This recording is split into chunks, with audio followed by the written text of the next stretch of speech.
Hi everybody, Anthony here. Listen, today's topic, becoming a leader. So on your notes there at the very top, write down becoming a leader. Now this can be its own video series, right? There's so many things entailed to becoming a leader. But we're going to try to make this a 1 or 2 video series. But this was one of the big things that the Larry Thompsons and the Jim Rohns and the Mark Hugheses, where I come from, taught me that becoming is the most important part of your journey in your business. Right? There's an old saying, as people ask, when can I be the leader? Well, you'll know when it's right. I asked that question to my mentor many years ago, and I said, listen, how do I know I'm going to become a leader? And his answer was, you need to be a follower long enough before you become a leader. Okay, so the first thing you got to do is you got to make a decision. When you make a decision, you're going to pretty much lock the door and throw away the key. Because you're going to have good times and you're going to have bad times, but you got to be that person that understands that you're going to go the distance and do whatever it takes to get the job done. Because think of it this way: when you're not growing, when maybe things are not happening, you always go backwards in your business to find out what's not growing. And we've talked about this in many other videos. If your check is not growing, hey, go back to how many people you're signing up on a weekly basis. If you're not signing people up on a weekly basis, then you got to go back to your invitation. How many people are you inviting? So you can always go backwards far enough to figure out where you're doing good and where you are not doing good. So in that first process of becoming a leader, we talked about it in my other videos that you've got to create momentum right out the gate. Okay, so that's already been established with all of you. But think of leadership like this. You guys all are familiar with the military, or whatever country you're from, you all have militaries. When they first put you into boot camp, one of the leadership drills, I don't know if you know this or not, they put you, they run you 5 miles, they put you through all kinds of courses, right, to see how strong you are. One of the last parts of the course is to go on underneath barbed wire, and then right after the barbed wire, after they've got you totally exhausted, what's left? The wall that has a rope over it. And your job is to get over the wall. Grab the rope and get over the wall. Now what happens is they've already exhausted you. You're already under barbed wire that's probably electric. And what they're doing is they're trying to break you down. Because see, if they've got 10 people going through, 9 people, here's what's going on in their heads. I'm so tired. Oh my gosh, there's the wall and the rope. I don't know if I'm going to be able to get through it, right? Or over it. And then there's that one person that says, hey, this is the last hurdle. I'm going to grab that rope and I'm going to get over the wall. Even though they're just as tired as everybody else, even though they, been through the whole course, it's that one person that does the extra, right? And they still collapse when they get to the other side. But everybody else has already sold themselves on can't. They've already sold themselves on it's too hard. So when they grab the rope, what happens? They just collapse, they fall down. And here's what all these sergeants are doing. They're keeping track of this, and they go, that's going to be a private. The one person that gets over, we're going to put him or her through leadership school. Because it's that person that has that mentality. So that's why when you're becoming a leader, that decision you make, it can't just be a decision you make for the week. It can't just be a decision you make for the month. It can't just be a decision you make for 6 months or a year. You've got to make a decision no matter what, you're going to get the job done. See, it's a big difference than seeing what happens. Yeah, you'll see yourself out of this thing if you see what happens. But when I first got started, I knew that if it was up to me, if it had to be, it was up to me. So I knew I had to figure out and find something to pay the price. I don't discount college or school. If you are in college or school, keep going. It's really important to have abstract thinking. The extra education is really good for everybody. It's only going to do good for you, right? There's nothing bad with school. It's very important. But I can remember being in school and then seeing and going to night school and people that had already been in corporate America or corporate Europe or wherever you are around the world are going back to school 10, 20 years later because they want to get a degree so they make a little bit more money.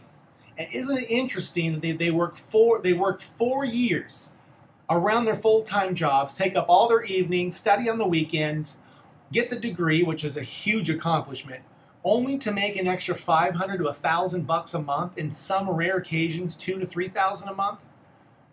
What if you made a decision in this industry, and you made a decision, even if you have a job, which is great, you need a job, to work part-time at your fortune?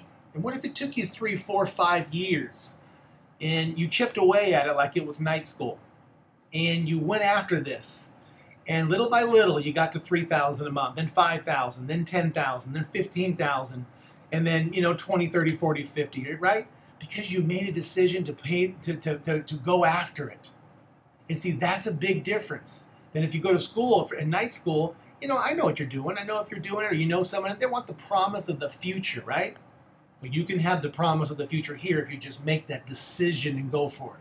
Now, the next thing is this. You got to start doing personal development every single day. Now, for me, I recommend Jim Rohn, all the Jim Rohn materials. It is the absolute best in the business. See, I don't discount anybody else. I really don't. There's a lot of good, motivators out there, and they'll tell you how to think and act and all this nonsense. But there's one business philosopher, and that's Jim Rohn. See, he didn't go grab somebody's book and go rewrite it in his or her own words and then go tell you about it. See, Jim Rohn was once a very broke man. And you guys probably heard the story. The Girl Scouts came to his door one day, and he said this was the day that changed his life. Ding dong, the doorbell rang. He went to the door. Girl Scouts are sitting there, and they say, "Sir, can you please support the Girl Scouts and get some cookies?" And he said to the lady, the little girls, he said, "I'm sorry, I just bought some down at the grocery store." And he shut the door, and he said, "My gosh, I had to lie to little girls because I couldn't afford $2.50. He said, "That was the last day that I'm going to live like this." And then Jim Rohn made a fortune, had a mentor. The mentor taught him how to make the money, and he went after it, right?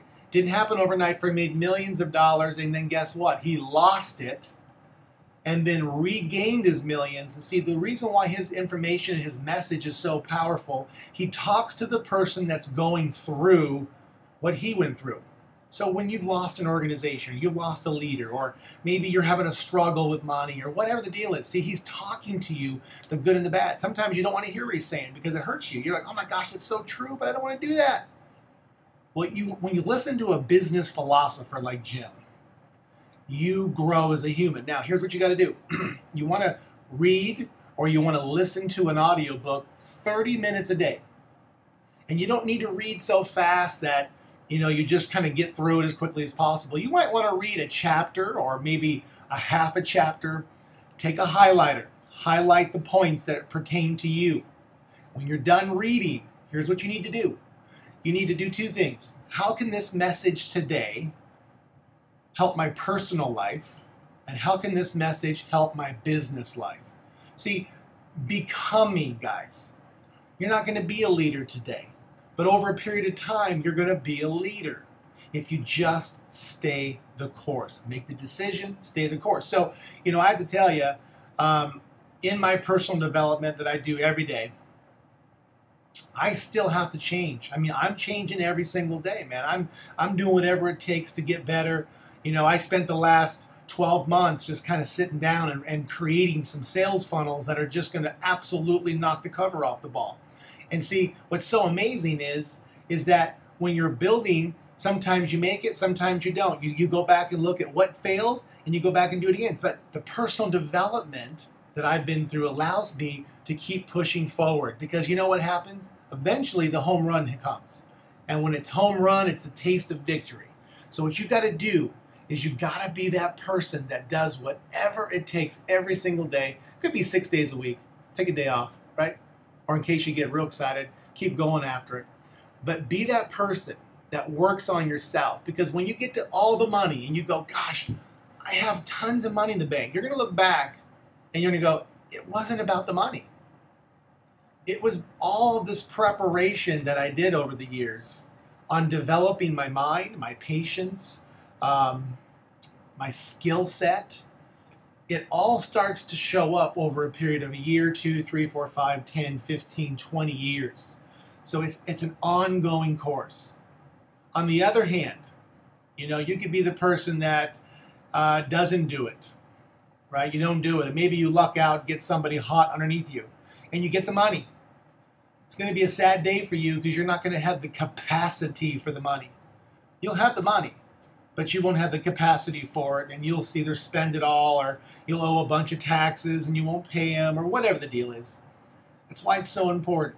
Don't worry about if someone else is growing faster than you. Because sooner or later, not only are you going to catch up to them, but you're going to crush them if you just focus on you. Okay, so that's the personal development. The next thing that we want to talk about in becoming a leader is establishing your skill sets. Now, in building momentum, we talked about that, but really the big thing is when you're becoming a leader is always being that person that's first one at the meeting, right? Making sure everything looks good, making sure that everything's clean, everything is set right. Those are leadership skills. And then always making sure you're setting the example. You're the best dressed person there.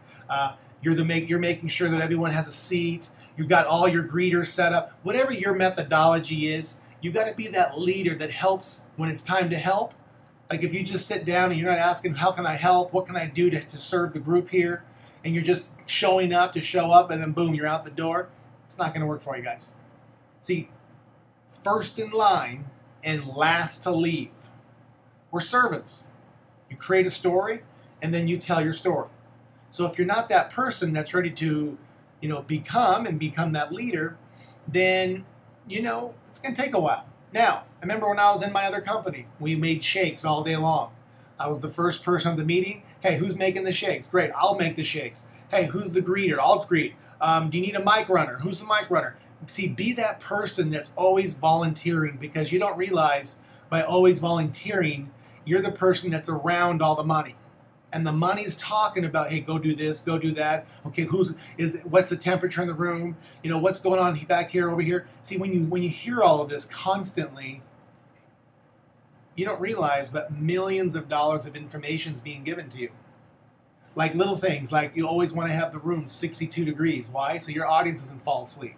You want to make sure the chairs look perfect. You want to make sure it smells good in the deal, right? All of these little things matter. And I could go on and on and on about how to set a meeting. I'm not going to do that right now. The point is being that person that's first in and last out. Okay? So, I think the last couple things on this video, because I don't want to make this too long, is this. Go out and see, like grabbing a couple of your people. Okay? This is more developing you and developing your people. See, when you've got your skill set down, always welcome your people to listen to you on the phone. Always welcome your people to watch you on an Uvu, watch you on a Skype, on a Google Hangout. And you be the leader and you drive the conversation, you drive the meeting, you drive whatever you're doing, you drive it as your people are watching. And even though it looks as though they're just new people participating, groom your people. So it goes back to what? Making sure that you're prospecting properly, following directions. Because listen, what if someone said, hey, listen, how many did you sign up this week? Oh, I didn't sign anybody up. How many did you sign up the last 4 weeks? I didn't sign anybody up. I mean, come on, that's not really leadership skills. That's not the beginning. Now, there's a time when you're not signing people up anymore. You're doing the finishing touches, right? So your first few stages are the building blocks of becoming a leader. Now, in conclusion of this video, get your personal development, get the Jim Rohn materials. After you get done with Jim Rohn, start with Anthony Robbins. And those are the two people that I really follow. The rest of the people out there are great people. I love them all. But, they've just basically rewrote somebody else's book. Right? We want people that are genuine, people that are talking about their journey. That's how you learn. Jim Rohn says if you motivate an idiot, then you've just got a motivated idiot. And that's what most of the people do is, hey, stand tall, clap your hands. Are you excited? Think big. It's all great affirmations, but you need to think about changing your state, focusing on line development, focusing on you, becoming, all the little things, right? And these two gentlemen, Jim Rohn and Anthony Robbins, can do that for you. I can help you. I'm going to be here. I'm going to be creating videos, and together we're going to win. So make the decision. Lock the door. Throw away the key. And I'll tell you, if there's ever a time to build in this industry, right? Whatever company you're in, doesn't matter. But if there's ever a time to build, now is the time. We're going to take this industry to a whole different level. My goal, I'm going to have $1 billion a year in my organization. Okay? That's my goal. So if I can do $1 billion in my organization over time, guess what? You can too. Or you can do 100 million, 1 million, 500, whatever you want. Just make the decision and we'll go from there. Have a good one and bye for now.